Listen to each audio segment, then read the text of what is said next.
사이코패스는 내가 나쁜 짓을 해도 어떤 처벌을 받는가에 대한 개념 자체가 없어요. 그래서 계속해서 나쁜 짓을 쉽게 하는 겁니다. 반사회적 인격장애를 가진 선천적인 악인입니다. 사회적 규범, 그다음에 뭐 공정함, 뭐 책임감 이런 거 다 없고 양심도 없는 그런 사람들이죠. 연민도 없고요, 애착도 없고.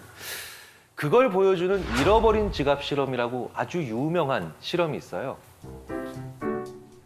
이제 길바닥에 누군가의 지갑이 있습니다. 누군가의 지갑이 있는데 그 지갑 안에 어떤 물건이 들어가 있어요. 근데 그 물건이 어떤 것이냐에 따라서 돌려줘야 되겠다라고 하는 감정이 강하게 들 수도 있고 안 들 수도 있어요. 지갑에 어떤 게 들어있을 때 가장 돌려주고 싶다는 생각이 강하게 들까요? 저는 3번 아이의 사진이에요. 왜냐면 저게 저 사람한테는 지갑에 넣고 다닐 정도로 소중한 사진이니까. 다른 분들도 대부분 동의하시지 않나요? 자, 지갑의 회수율 실제로 어떻게 나오는지 한번 볼까요? 네. 자, 압도적 차이죠? 15, 20, 88. 네. 뭐 이런 결과가 나오는 게 크게 이상하지 않으시죠? 그렇죠? 그렇다면 타고난 사이코패스나 소시오패스들이 이 세 종류의 지갑을 어떻게 대하는지 대충 이제 짐작해 가실 겁니다. 전혀 차이가 없죠. 연민이 없기 때문입니다. 그들은 오로지 어떤 지갑이든 돈이 얼마나 들었는가에만 관심이 있습니다. 그래서 이 사람들은 딜레마에 빠지지 않아요. 딜레마는 야, 이렇게 하자니 얘가 힘들고 이렇게 하자니 이쪽이 피해를 봐. 이런 걸 다 딜레마라고 하죠. 자, 예를 들어서 이런 겁니다. 어떤 마을에 살인마가 나타났어요. 그런데 마을 사람들이 이렇게 이제 곳간 같은 데서 이렇게 숨어 있는데 갑자기 어린아이가 갓난아기죠. 갓난아기가 막 울음을 터뜨리려고 해요. 이제 발각되면 우린 다 죽는 거예요. 다 죽는 겁니다.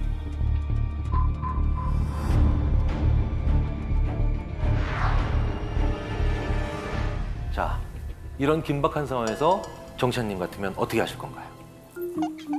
왜 그런 긴박한 상황에 저를 지금 보여주시는 표정은 왜 어려운 걸 시켜 나한테는 다.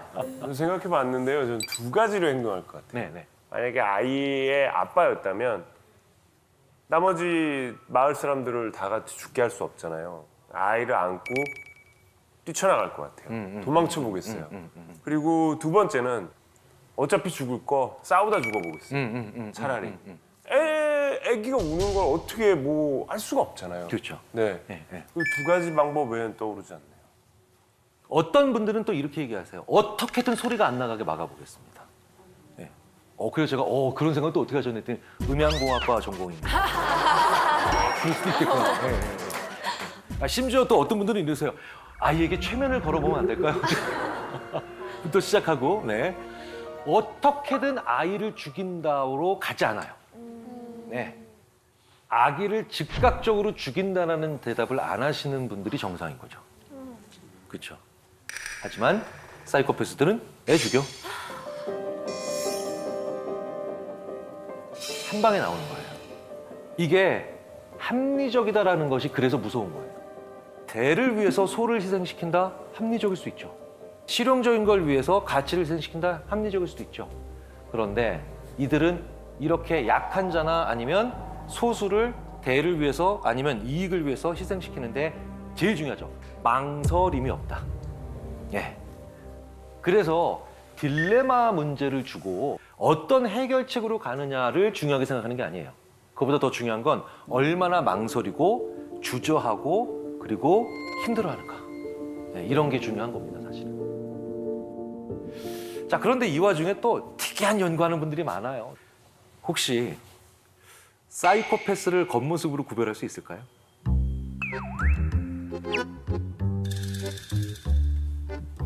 세 분 중에서는 또 그런 딱 보면 이건 사이코패스다 이렇게 좀 느끼는 거 있어요? 근데 그걸 알았다면 저희가 안 당하지 않을까요?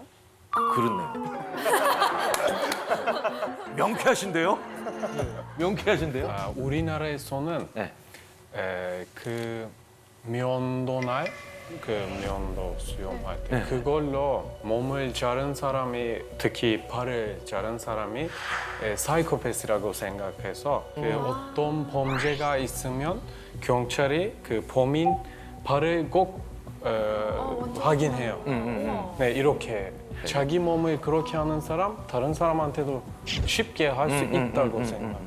네. 그래 그 대학의 연구팀이 실제로 남성의 얼굴의 가로와 세로, 가로와 세로의 비율을 비교한 겁니다.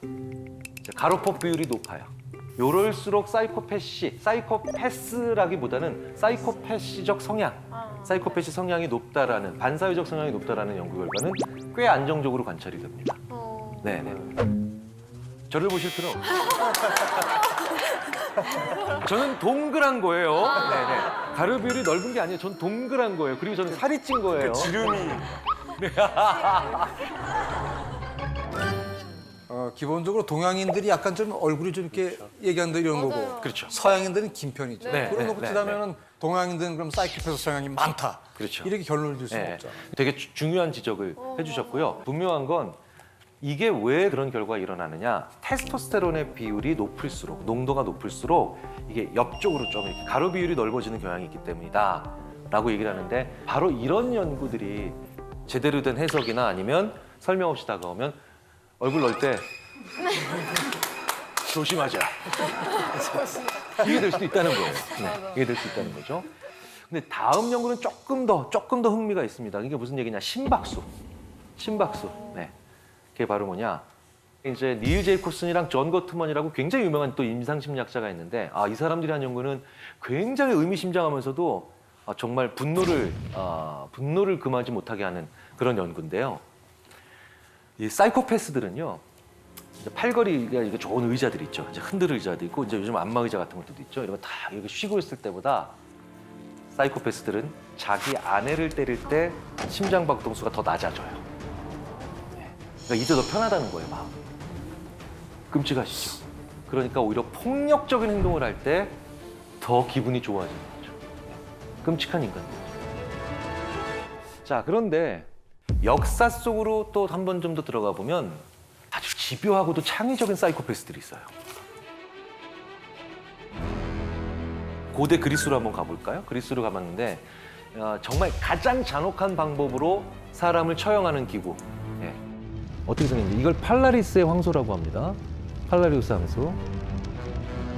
팔라리스가 기원전 6세기에 제우스 신전을 지으라고 왕의 명을 받은 현장 책임자인데 이 인간이 일꾼들을 선동해서 왕위를 찬탈했어요. 비정상적인 방법으로 정권을 잡은 사람들이 가장 자기 정권의 취약성 때문에 잔인해지죠.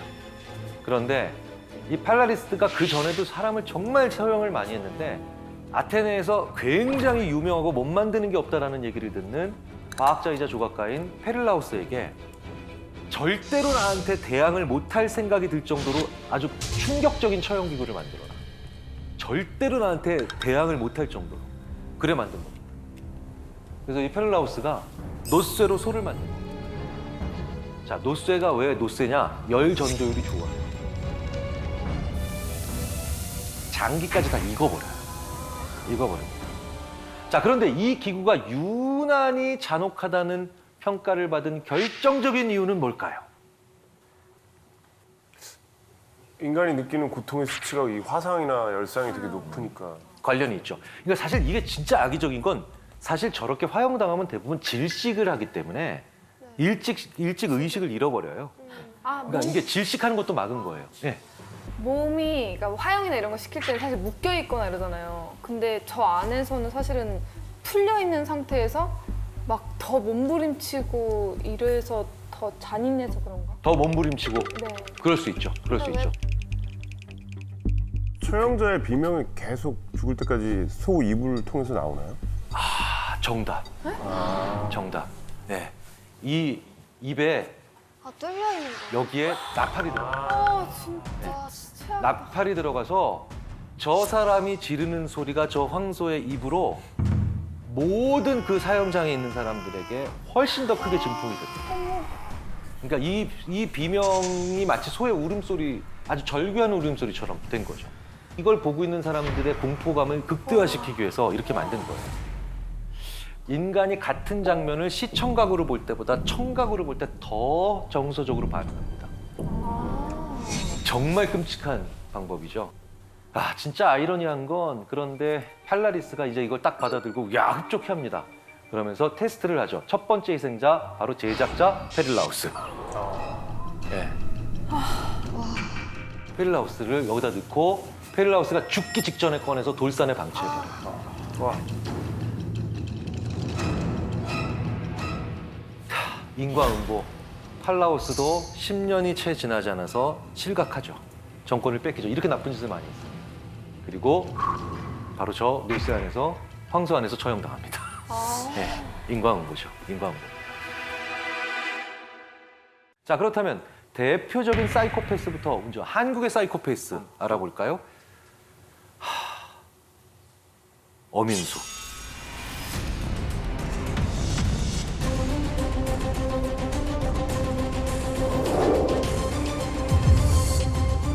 (2003년부터) (2004년까지) 무려 20명의 부녀자를 살해한 희대의 살인범 유영철을 능가한다는 얘기를 듣는 어민수. 유영철은 그 반사회성 성격장애 테스트에서 40점 만점에 28점을 받았습니다. 이 사람이 얼마나 다양한 범죄를 저지르냐, 얼마나 그리고 악의적이냐, 뭐 이렇게 해서 한 20개 정도의 체크리스트가 있고 여기에서 40점 만점을 놓고 이제 25점 넘어가면 사이코패스. 근데 이제 유영철이 28점 정도로 평가가 됐는데 이 어민숙이라고 하는 사람은 만약에 한다면 40점 만점이 나올 수도 있을 거다라고 생각하는 전문가가 있을 정도로 왜 그런지 아십니까? 자기 가족, 자기 부모 다 죽일 수 있는 사람이기 때문에. 이 사람은 보험 설계사를 했기 때문에 보험금이 어떤 식으로 지급이 되면 어떤 장애에 주로 지급이 많이 되는지 알고 있죠. 그래서 이 어민숙은 눈을 노립니다. 눈을 그냥 찔렀다니까요. 네. 약물을 집어넣고. 첫 번째 남편을 사망하게 하죠. 오빠도 그리고 어머니도 실명시켜요. 더 이해할 수 없는 건 사실은 여기 가사도우미, 자기 집 많이 도와주신 가사도우미 분이 계세요. 사실 이 사람들은 가족이 아니기 때문에 보험금을 타지도 못하죠. 근데도 그냥 그 집에 불 질러서 그 가사도우미 분 남편은 사망합니다. 무슨 얘기냐? 그냥 죽이는 거예요. 이제 멈출 수가 없는 거예요. 게다가 이제 불안감을 못 느껴요. 이 정도 했으면 자기가 숨거나 은폐하거나 이런 식으로 가야 되는데 그냥 죽이고 불질러요.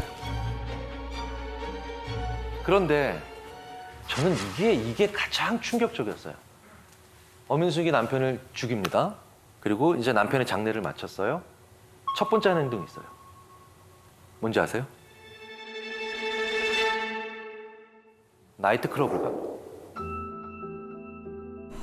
다음 남편. 네, 그렇지.